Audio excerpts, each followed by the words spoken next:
ਤੇ ਗਰੀਬ ਬੰਦੇ ਅਸੀਂ ਮਿਹਨਤ ਕੀਤੀ ਤੇ ਅਸੀਂ ਮਿਹਨਤ ਲੈਣ ਗਏ ਤੇ ਪੰਜ ਬੇਟੇ ਨੇ ਤੇ ਛੇਵਾਂ ਆਪ ਦੋ ਦੇ ਪੁੱਤਰ ਨੇ। ਘਰੇ ਆਇਆ ਤੇ ਸਾਡੇ ਨਾਲ ਜ਼ਿਆਰਤ ਕੀਤੀ ਨੇ, ਸਾਨੂੰ ਚਿੱਕਾ ਦਰੂਆ ਨੇ, ਸਾਨੂੰ ਮਾਰਿਆ ਕੁੱਟਿਆ ਨੇ ਤੇ ਗਰੀਬ ਬੰਦੇ ਆ, ਮਜ਼ਦੂਰ ਬੰਦੇ ਆ, ਸਾਡੇ ਨੇ ਬੜਾ ਜ਼ੁਲਮ ਕੀਤਾ। ਪਿੰਡ ਦਾ ਲੰਬੜਦਾਰ ਹੈ, 5 ਕਿੱਲਿਆਂ ਦਾ ਮਾਲਕ ਹੈ। ਕੌਣ ਹੈਗਾ ਜੀ ਉਹ? ਮਿਹਨਤੀ ਅਮਾਨਤ ਲੰਬੜਦਾਰ ਜੀ। ਕਿਹੜੀ ਜਗ੍ਹਾ ਦਾ ਰਹਿਸ਼ੀ ਹੈ? ਆ ਨਾਲ ਹੀ ਪਿੰਡ ਸਾਡੇ ਪੌਣ ਜੱਤਾ ਚ। ਠੀਕ ਹੈ, ਮੰਡੀ ਹੈ ਜੀ। ਕੀ ਮਾਮਲਾ ਬਣਿਆ? ਮਾਮਲਾ ਇਹ ਬਣਿਆ ਜੀ, ਅਸੀਂ ਮਿਹਨਤ ਕੀਤੀ, ਮਿਹਨਤ ਮੰਗਣ ਗਏ ਆ। ਅੱਛਾ। ਪਹਿਲਾਂ ਟੋਰੀ ਫਿਰੇ ਨੇ ਵੀ ਅੱਜ ਦਿੰਨੇ ਆ ਵੱਡੇ ਦਿੰਨੇ ਆ। ਫਿਰ ਜਿਲੇ ਮੰਗਣ ਗਿਆ ਤੇ ਕੱਲ ਪਹਿਲਾਂ ਉਹਦੇ ਬੱਕੀ ਪੈ ਨੇ ਡੇਰੇ। ਅੱਛਾ। ਫਿਰ ਹੜ ਤੇ ਫਿਰ ਘਰੀ ਆ ਤੇ ਸਾਨੂੰ ਫੜੀ ਰੱਖਿਆ ਨੇ। ਉਹ 8-9 ਜਣੇ ਸਨ ਜੀ, ਸਾਨੂੰ ਫੜੀ ਰੱਖਿਆ ਨੇ। ਅਸੀਂ 2 ਭਰਾ ਸਾਂ ਘਰੀ ਤੇ ਸਾਡੀਆਂ औरतां ਨੂੰ ਫੜ ਤੇ छिक्की फिरे ने। अस्सलाम वालेकुम, सिटी वन न्यूज़ के साथ आपका मेज़बान हुसैन लकी। नाज़रीन, मैं इस वक्त मौजूद हूँ दीपालपुर का नवाही इलाका जुरस्ता मियाँ खान की हदूद में बौन मुज़ब्ता में, जहाँ पर नाज़रीन हुकूमतें बदले, इक़्तिदार बदले, लेकिन जगीरदारी निज़ाम न बदला। इस वक्त जो है बौन मुज़ब्ता में गरीब फैमिली के ऊपर जो है यहाँ के नंबरदार ने तशद्दुद का निशाना बनाया। उसकी औरतों को, बच्चों को जो है घर में यरगमाल बनाया। मेरे साथ वो मुतासरा फैमिली मौजूद है, हम इनसे जानेंगे गरीब शख्स के साथ हुआ क्या है, मामला क्या है। जी बताएँ। अस्सलाम वालेकुम जी। इन्हां गरीबां नाल ज़्यादती हुई है। उन्हां घर आ ते इन्हां दे बुढ़ियां नूं और इन्हां नूं फाड़िया बंदियां ने। 8-10 बंदे सन, इन्हां नूं काबू कीती रखिया। बुढ़ियां नूं मारदे ने, वालां तों फाड़ धरोया ने, ज़्यादती कीती ने।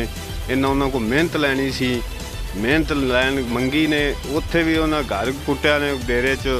मुड़ा ते घरी मगर लग्या ने, घरी बच्चियां नाल ज़्यादती कीती ने, बुढ़ियां नाल ज़्यादती कीती ने। लंबरदार ने पिंड दे ये लिहाजा साडी अपील है चौक मियाँ खान थाने अगे भी इन्हां दा आप इनके क्या लगते हैं? असी गुआढ़ी हैं जी, हमसाया यानी कि पिंड च रहने वाले हैं, रैशी इत्थों दे हैं। गल सही करते पे हैं। अच्छा भाई, आपके साथ मामला हुआ है, कौन लोग थे जिन्होंने आपको मारा है, मामला क्या है? ये डोगर सन जी, मानत लंबरदार दे छोर ते मानत लंबरदार आप 8-10 जने सन। सानू 4 जने ने फाड़ लिया, बाकी साड़ियां औरतां नूं कुट्टी गए ने जी। कोट ते बेहोश वालां तो फाड़ ते छिक्की फिरे ने। अच्छा, मामला की सी, किस वजह तो? मामला ये सी जी, असी मेहनत लैनी सी, मजदूरी कीती सी इन्हां मने। वो मजदूरी मंगण गए, पहला सानू उत्थे कुट्टिया ने, कुटते ते फिर साडे घरी आ दाखल ने, सानू घरी कुट्टिया ने आवे। हाँ जी, की कहना चाहोगे आई जी साहब ने यही कहना चाहते साडे नाल इंसाफ किया जाए, अपील है साडी जी। जी आपी की होया तुहाडे नाल? भाई मेहनत मजदूर की सी, लैन गए ने, साडे बंदियां ने फड़ लिया ने, सानू तरोई फिरे ने, सानू कुट्टिया ने, साडे नाल ज़्यादती कीती गई है। कौन लोग ने जिन्होंने मारा? डोगर ने पिंड दे, मानत लंबरदार उनके बेटे ने, सानू तरोई फिरे ने, कुटदे फिरे ने सानू सारे बेटे। अस्सलाम वालेकुम। भी साढ़े नाल ज़्यादती हुई, सानू आ ते मारिया ने, घरे साडे बंदियां नूं फड़ी रखिया। साडे 2 बंदे सन, 10 जने सन। इन्हां सानू बई मारिया, घरे आ ते सानू बक्खी पै गए, सानू तरोई फिरे ने, सानू बई इन्हां चाटा चूटा मारिया ने।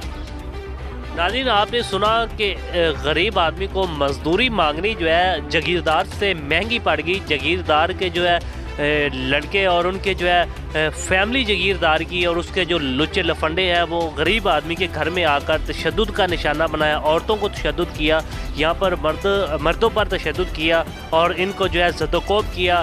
थाना जुरस्ता मियाँ खान में इनकी एप्लीकेशन भी होगी। इनके वज़ीर आला पंजाब और IG पंजाब से दरख्वास्त है कि फ़ौरी तौर पर जो है इनके मामले का नोटिस लिया जाए, ताकि इस गरीब फैमिली को, इस गरीब ख़ानदान को जो है इंसाफ मिल सके।